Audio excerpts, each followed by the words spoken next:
हरे कृष्ण कृष्ण कृष्ण हरे हरे हरे राम राम राम हरे हरे हरे कृष्ण कृष्ण कृष्ण हरे हरे हरे राम राम राम हरे हरे हरे कृष्ण बस रोज रोज हरे हरे पुंडलीक वरदे हरे श्री ज्ञानदेव पंढरीनाथ भगवान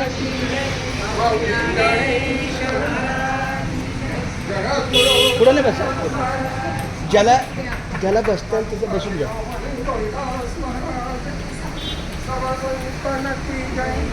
आपले महाराज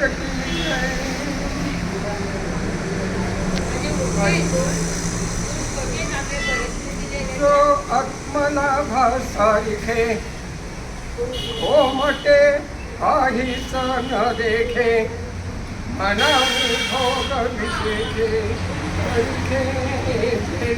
काय पाहिजे आपणची विश्व पाणी आणा तरी भेद भाव सहजची गेला मनोनी पेश केला दया पुरुषा सर्व परमात्मा भगवान श्रीकृष्ण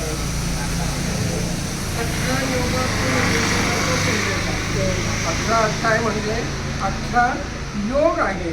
या योग मार्गामध्ये महत्वाचे जे संदेश असू द्या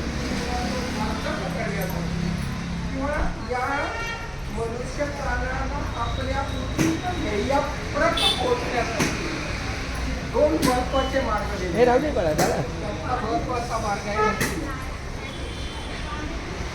आणि राजविद्या राज निघाले आपण बघा अगदी 3.5 दिवसाचं सप्ताहाचं या 7 दिवसाचा किती असतो तरी 9 आणि 12 वाज पदार्थ गमत एवढं आहे